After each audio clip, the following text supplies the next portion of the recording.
Hey guys, welcome back to the Psalms to God YouTube channel. Today I want to talk about pens. So I have this little notebook that I created to keep a swatch of all of the pens I own.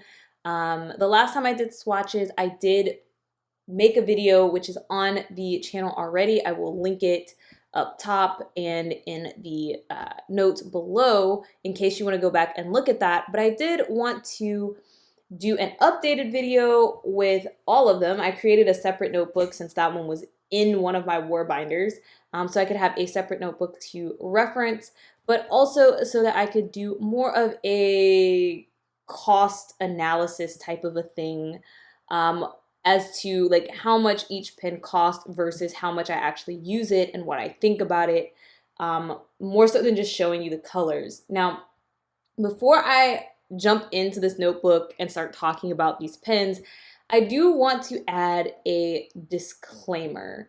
I spent a lot of time watching YouTube videos where people compare this brand and that brand of, say brush pens or fine liners, and they say that this is the one that they like best or that's the one that they like best. And sometimes people will tell you which one costs more and things like that. But I have learned that nothing substitutes actually using the pen. And unfortunately, that's why so many of us who love writing and who are really fans of like crafting and calligraphy and things like that, that's why we have so many pens, even though you may not necessarily need all of those pens. Each pen just feels different, even in terms of a regular pen, like a ballpoint pen. So usually when I write, I use a Bic ballpoint pen. This is what I use for most of my writing.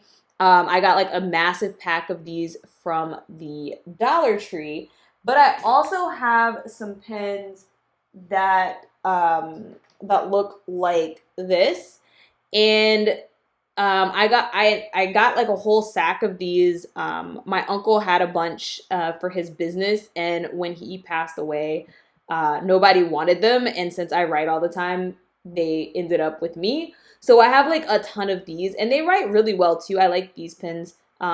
Interestingly, I don't think they last as much as the big Dollar Tree pens, but I have pens like this. But both of these feel very different in my hand, and I can tell a difference between my handwriting versus which one I use. This one is heavier, and this one is a lot more lightweight. They're also different lengths, which kind of changes like the balance in whether you're holding it like here or whether, like how much is left up here at the top. So when you're buying pens, whether it's a ballpoint pen or a brush pen, you will notice that too. And no two people are the same. You may think that a heavier pen is better. You may think a lighter pen is better. You may like longer pens. You may like shorter. You may like pens that are fatter or thinner. And that's something that you can only really get by holding the pens yourself. And as you get used to that, then you could see the pen that someone's telling you. And if I told you like this is a heavy pen or this is a lightweight pen, maybe it would help you. But I don't really know that that's something you can get off of listening to someone on the internet. I just wanted to put that disclaimer out there before I jump in.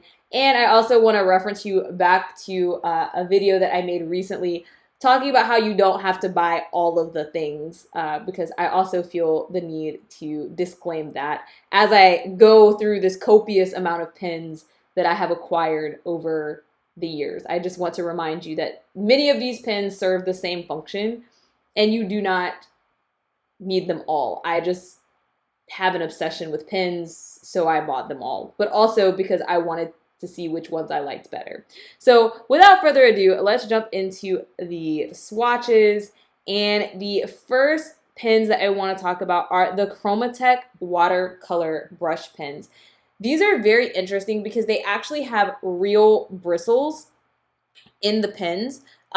So most brush pens have a felt tip. So the tip of the pen is not real. So for instance, for comparison, this is a Pentel sign. We'll talk about these later. If you look at the tip of this pen, let's see, if I hold it here, yeah. So if you look at the tip of this pen, it's actually just like a flexible felt nib that can move, but the whole nib moves in one direction or another direction. And the pressure that you put on it is what makes it the brush pen. Now, the Chromatek pens are different because they are not like that. So I bought an entire set of 54. We're gonna take one out. We don't need all of them. Let's take out like this neon looking one because I think it'll be easier to see. So you have this. This is fluorescent orange. They have a number, and then they have a name. I just wrote the number here because I didn't feel like writing out the name. But the tip, if you're just kind of glancing at it, it looks like it could be a brush nib. But I'm about to. Hopefully, I don't damage this. But as you can see, you can pull it apart. I don't know if you can see it on camera, but there are actual bristles in here. So it's like a real brush, like a real paintbrush, which means that as you're writing, the bristles can kind of like fray and splay. It doesn't necessarily give you the neatest lines when you're writing. These are also meant as like watercolor markers. They have real watercolor ink in them. You mix them with water. And so they're really good for like blending, and if you want to paint like a background or something like that. Because they are watercolor markers, they do work better on a watercolor paper, which is more textured. I do not use my other brush pens on this paper because it's not smooth and that will fray the felt tips. So I use this on thicker paper. And where I want to use like water, I typically use these more for like backgrounds than lettering. I find it very difficult to control these for lettering, but some people do. I like these, but like I said, these are more for like art. So you won't see me using these in my journal often unless I'm doing an art project, or some sort of painting within them. Before we go on to the next pen, I would like to say that these pens are among the almost in the top 5. They're the 6th least expensive pens that I own. I bought the set of 54, and I spent $34 for the whole set. So they're not super expensive. I've had them for a while and they've worked well the entire time that I've had them. So I would say they're a decent buy if you're into like art and like watercolor. And you, like I said, you can use them for lettering as well. It just takes a little bit more effort. So the next set of pens that I want to go over are the infamous Crayola Super Tips. These are by far the cheapest pens that I own. If you are in the journaling community, you've probably heard people talk about them. They are the regular Crayola Super Tips markers, but somebody discovered that you can actually use them like a brush pen because of the way that they are. It's just a regular marker. You know, your standard Crayolas that you used as a kid. Let's see, if I put it like this, I think you'll be able to see the nib. But if you press on the nib, you can make it work like a brush pen because it's flexible, which will allow you to do brush lettering. And then, of course, you can do regular print lettering as well, and then you can color like you would with a marker, which makes these an ideal choice for people on a budget. I bought a 120 pack. I do have the pack here. Not all of them are in the set, so don't judge me. I didn't lose them. They're all drawn out here, but I just don't have them all in the box, right? This is the Crayola Super Tips washable markers. It had 100 plus the 20, the scented markers, which really took me back to my childhood. Now, one thing about these, let me grab one of the scented markers to show you some contrast. They do look different. So the scented markers look like this. They have silly scents written on them. I don't know if you can see that on camera. And they're solid, whereas the other ones have a white base. The silly scents have a name. So like this one says popcorn. and it does not actually smell like popcorn. These things stink. Don't actually sniff these if you buy them. Don't. I'm warning you. Just don't. But they are named. So here, when I did the silly scent, I wrote out the names that go with them. The basic 100 do not have a number or a name or anything on them to help you identify which color is which. And they don't always match. The cap doesn't always match the actual color. So this is, I took some sticky paper and wrote numbers 1 to 100 on it and just kind of like randomly stuck them on here. And that's how I use the swatches to be able to tell what color each pen is. So this is 64. As you can tell, like this one's kind of close, I guess, in terms of the cap matching. But a lot of times the cap doesn't actually give you a very good idea of what the color is going to be. Also, the black, I'm not sure if this is supposed to be black or this, but the blacks are really more of like a dark gray. There is no like super saturated black in this set, which bothers me deeply because I like really dark, deep black when I use black. But overall, I think I will agree with most people that this is the biggest bang for your buck. You're going to have to do some effort to label your pens so that you know which color is which, or just use them so much that you know which cap goes to which pen. You do have to rotate the marker as you're writing. So like as I wrote this, it's because it's a cheap marker, you're going to bend the pen to one side if you just keep writing in the same thing. So as you're writing, you'll write and then you'll rotate and then write and then rotate and write to make sure that you keep the nib pointed straight. Those are just kind of side effects of it being a cheap pen, but it works. You have to make it work if that's your budget. I do like the color range. You have pretty much every color you could ever ask for, and I actually think it has a better color range than some of the more expensive markers. Like I said, it's just identifying which color is a thing. Now, for those of you who are not color obsessive, it may be too many colors. Sometimes you just need the basics because sometimes this is too much. Like, you're looking at all of these purples and you're like, I don't know which one to choose. It's too much. Too many decisions. So if you're one of those people, you may want a set that doesn't have quite as many options. So the next set, I'm going to kind of go through this pretty quickly. So I recently bought the Ohuhu alcohol-based markers. I actually bought 3 sets of these. They come in these little pouches that look sort of like this, which is kind of cute. And then they come with like a protective thing. This one's still in here. It's like a little thing that you can put behind the paper to make sure it doesn't bleed. And then they look something like this. I like these. They have the color on the cap, which generally does match the color that's shown here. And then they have a number and a name, which I just wrote out the numbers because I'm lazy. And on one side, there is a brush tip, which is great for coloring and lettering. And then on the other side, there is a chisel tip, which I rarely ever use, but it's good for something.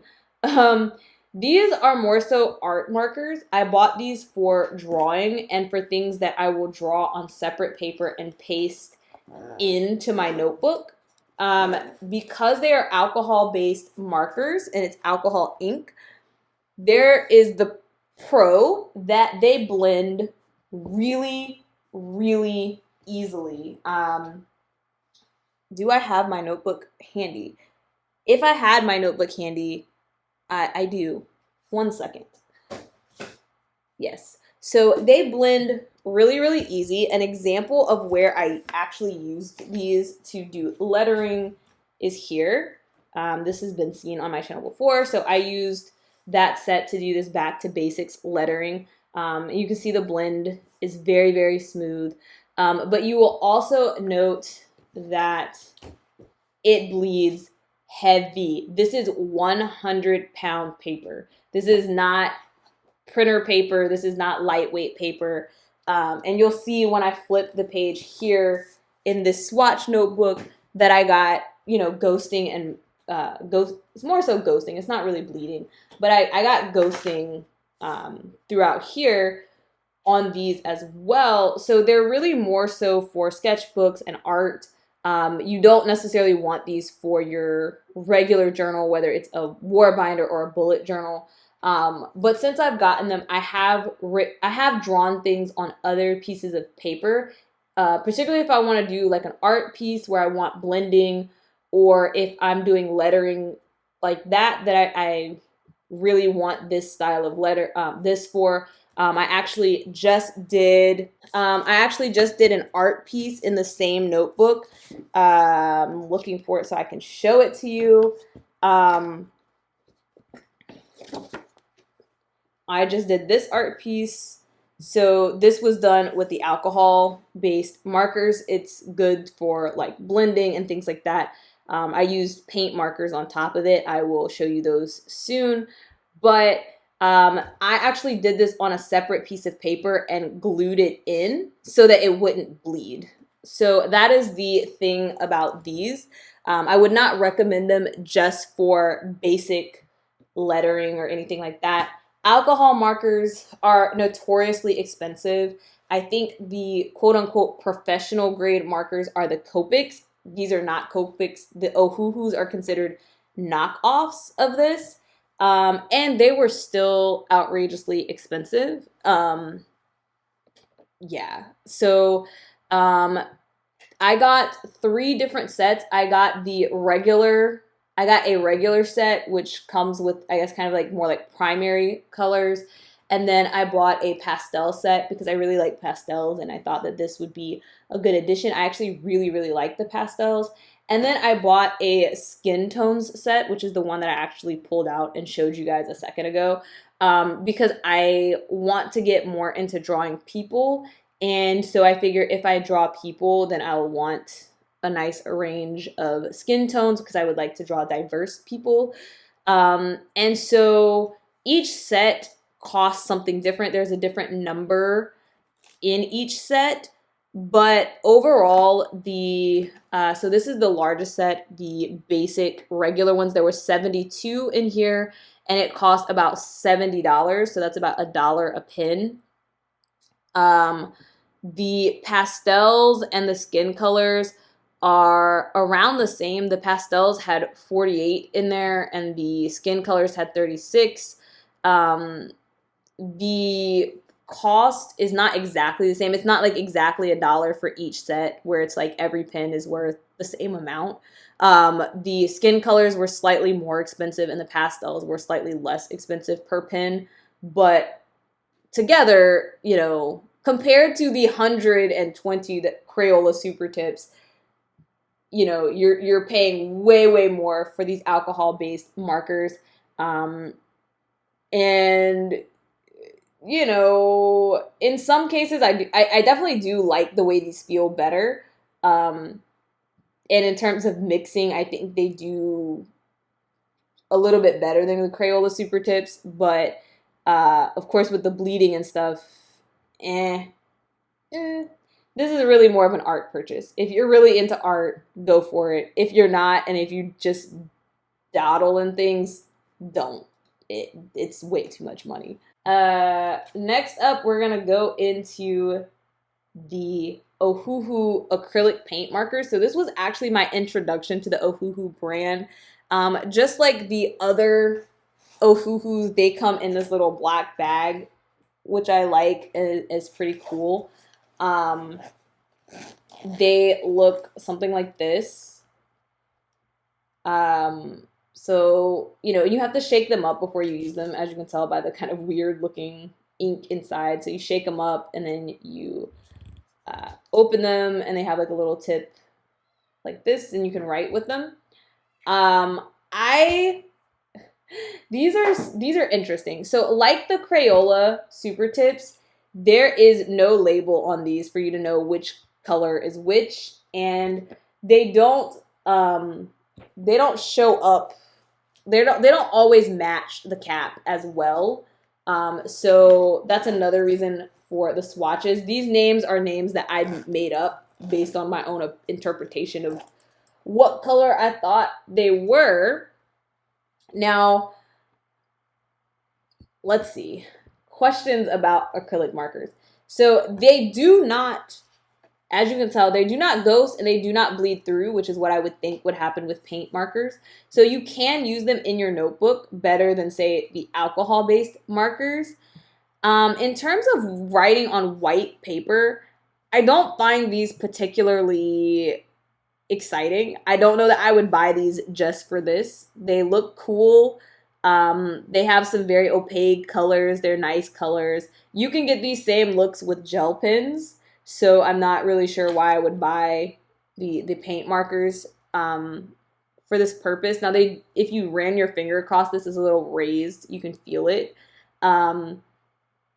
But on black paper, it's a game changer. Now, I have like a few that are a little hard to see, but like the white paint pen and even like this pastel blue, these greens, like they actually do so much better than my gel pens on black paper. So when I want to black out my notebook, I am a huge fan. I also use this white paint pen to clean up mistakes sometimes. I'll just write over the ink with the white pen. Sometimes it works better than the tape, the correction tape. So I'm happy I bought these because I do use them on occasion. You can also use them on other surfaces. So I actually have some drawers that I use to store things in my craft room. I'll take a picture and insert it in here.